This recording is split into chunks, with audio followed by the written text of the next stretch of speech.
Dear student, आज हम देखने जा रहे हैं पैरेलल कॉम्बिनेशन ऑफ सेल का डेरिवेशन, जो कि बोर्ड के एग्जामिनेशन पॉइंट ऑफ व्यू से बहुत ज्यादा इंपॉर्टेंट है।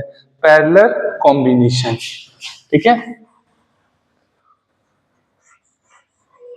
पैरेलल कॉम्बिनेशन, किसका पैरेलल कॉम्बिनेशन? सेल का, ठीक है। पैरेलल कॉम्बिनेशन ऑफ सेल, ठीक है।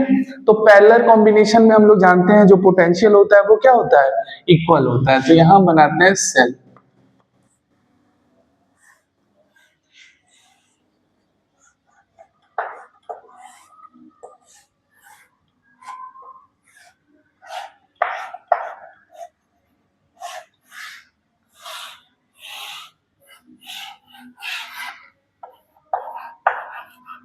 लोड रेजिस्टेंस है ये हमारा R, ठीक है।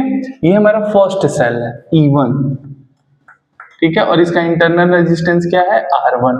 ये हमारा सेकंड सेल है E2 और इसका इंटरनल रेजिस्टेंस क्या है? R2। और ये थर्ड सेल है E3, इंटरनल रेजिस्टेंस क्या है? R3, ठीक है। तो टोटल 3 का लेके चल रहा है, ठीक है। यहां से जो करंट गई वो क्या है? I1। यहां से जो करंट गई वो क्या है? I2। यहां से जो करंट गई वो क्या है? I3। और तीनों मिलके क्या बन गई? I। फिर आई और यहां से फिर डिवाइड हो गए, इधर I1, इधर I2 और इधर I3। तो हमें इसका डेरिवेशन करने जा रहे हैं पैरेलल कॉम्बिनेशन ऑफ सेल का। क्लियर है? तो बहुत important derivation of board point of view से, ठीक है। तो किरचॉफ लॉ लगाने के लिए देखिए, पहले हम ये जो बड़ा वाला लूप दिख रहा है, इस बड़े वाले लूप के लिए किरचॉफ लॉ लगाएंगे। तो पहले इसमें साइन कन्वेंशन लगा दें। देखिए करंट ऐसे जा रही है तो यहाँ प्लस होगा, ये मेरा प्लस होगा, और यहाँ पे क्या होगा? माइनस। इसमें भी करंट ऐसे जा रही है तो यहाँ प्लस, यहाँ इसमें भी करंट यहाँ जा रही है तो प्लस, और रेजिस्टेंस में इसमें करंट ऐसे आ रही है तो यहाँ प्लस और यहाँ माइनस। तो पहले बड़े वाले लूप के लिए हम किरचॉफ लॉ लगाते हैं। लूप 1 के लिए किरचॉफ लॉ लगाते हैं। लूप 1 है ये वाला लूप, ठीक है, बड़ा वाला लूप। तो यहां से स्टार्ट करते हैं। तो इसको क्या लिख दें? बताइए क्या लिखे? पहला वाला साइन ले या दूसरा वाला साइन? कोई भी साइन ले सकते हैं, ठीक है। पहला भी साइन ले सकते हैं और दूसरा भी साइन लिख सकते हैं। तो पहला साइन लेते हैं, तो इसको क्या लिखेंगे? I1 R1, ठीक है। फर्स्ट साइन है, इसका फर्स्ट साइन क्या है? माइनस है, तो माइनस E1। ऐसे है, ऐसे है। इसका फर्स्ट साइन क्या है? प्लस, तो plus IR is equal to 0। तो यहां से हम I1 की वैल्यू निकालते हैं। तो I1 R1 is equal to हो जाएगा E1 माइनस IR। तो I1 की वैल्यू हो जाएगी E1 by R1 minus IR by R1, equation 1। यहां तक तो सारी चीजें क्लियर होगी? गुड। अब हम लोग लूप सेकंड के लिए, लूप 2, ये वाला लूप कंसीडर करते हैं। ये वाला देखिए ऐसे, ठीक है। यहां से स्टार्ट करते हैं फिर यहीं तक आएंगे। तो इसको क्या लिखूं? Plus I2 R2। First sign लिया तो इसका फर्स्ट साइन क्या है? नेगेटिव, माइनस E2, ठीक है। ऐसे इसका फर्स्ट साइन क्या है? Plus IR is equal to 0। यहां से फिर सॉल्व करेंगे तो I2 की वैल्यू क्या आएगी? I2 is equal to E2 by R2 minus IR upon R2, equation second. Loop 3, loop 3 कौन सा लूप? ये वाला लूप, इसे हम क्या बोलेंगे? लूप 3। ऐसे जाएंगे और ऐसे होते हुए हम आ जाएंगे। तो इसको क्या लिखूं?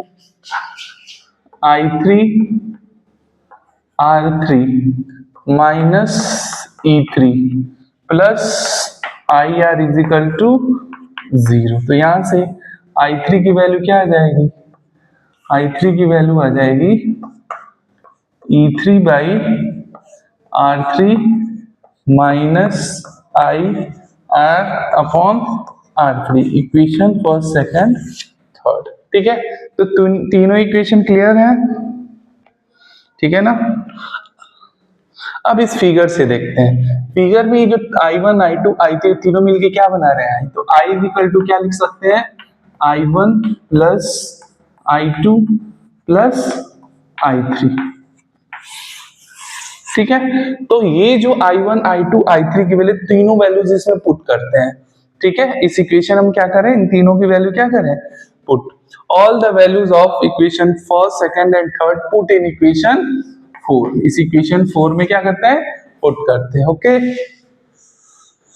ठीक है, मैं रब कर रहा हूं, या इधर कर लेते हैं, ठीक है, ऐड कर देते हैं, ठीक है। फर्स्ट सेकंड और थर्ड को क्या कर देते हैं, ऐड,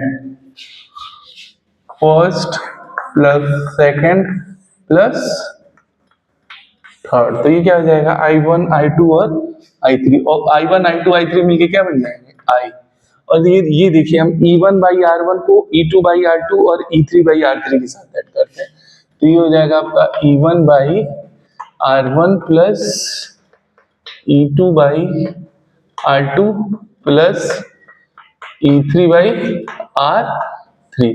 और ये देखिए, इन 1 2 3 इन तीनों स्टेप में से माइनस IR कॉमन ले लेते हैं, तो माइनस IR, तो क्या बचेगा, 1 by R1 plus 1 by R2 plus 1 by R3, clear है,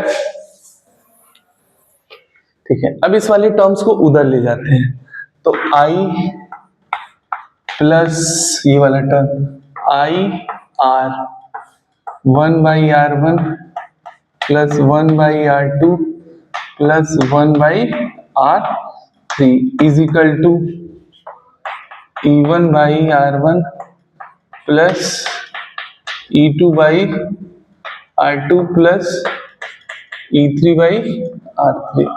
अब यहां से I कॉमन ले लेते हो, I कॉमन ले लेंगे तो क्या बचेगा, I कॉमन ले लेते हैं, तो 1 plus R 1 by R1 plus 1 by R2 plus 1 by R3 is equal to E1 by R1 plus E2 by R2 plus E3 by R।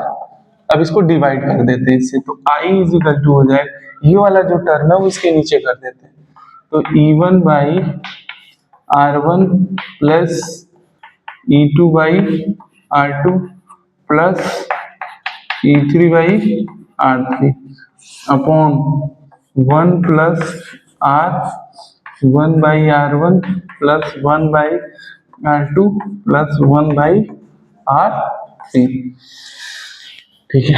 ये इधर का रब करता हूं मैं,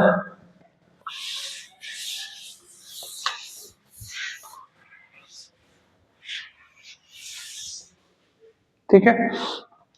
अब देखिए, हमें इस इक्वेशन से कंपेयर करना, I is equal to E equivalent upon capital R plus small r equivalent, इससे कंपेयर करना है।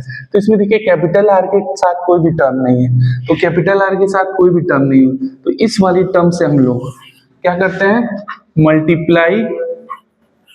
Multiply and divide, numerator denominator ऊपर वाले नीचे इस वाले टर्म से डिवाइड करते हैं, तो I इज इक्वल टू हमारा क्या आ जाएगा, देखिए डिवाइड करते हैं, E1 by R1 plus E2 by R2 plus E3 by R3 upon 1 by R1 plus 1 by R2 plus 1 by R3। ये न्यूमिनेटर को डिवाइड किया, डिनोमिनेटर तो करेंगे, तो यहाँ बस क्या बचेगा, R और 1 upon 1 by R1 plus 1 by R2 plus 1 by R3, ये वाला टर्म बचेगा, ठीक है। अब इसको हम लोग मान लेते हैं, इसको इक्वेशन 4 मान लेते हैं, इक्वेशन 4 और इक्वेशन 5 इन दोनों को कंपेयर करते हैं, तो यहां से कंपेयर करेंगे तो E इक्विवेलेंट की जगह यहाँ पे क्या है, इक्विवेलेंट की जगह ये वाला टर्म, ये हमारा क्या है, E इक्विवेलेंट, और आर इक्विवेलेंट की जगह क्या है, ये वाला टर्म है, तो ये हमारा क्या हो गया, आर इक्विवेलेंट। तो ई इक्विवेलेंट की वैल्यू पैरेलल कॉम्बिनेशन में क्या है,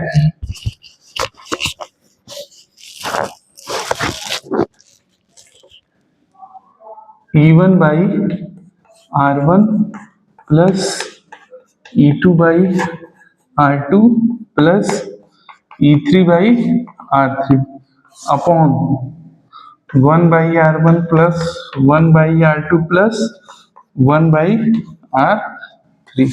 तो ये हमारी क्या हो गई, इक्विवेलेंट की वैल्यू, और 1 by R equivalent is equal to क्या हो जाएगा, 1 by R1 plus 1 by R2 plus 1 by R3। तो बहुत ही इंपॉर्टेंट फॉर्मूला है बोर्ड पॉइंट ऑफ व्यू से डेरिवेशन, ठीक है। तो ये हमने डेरिवेशन फाइंड कर लिया इस मेथड से, क्लियर है, गुड।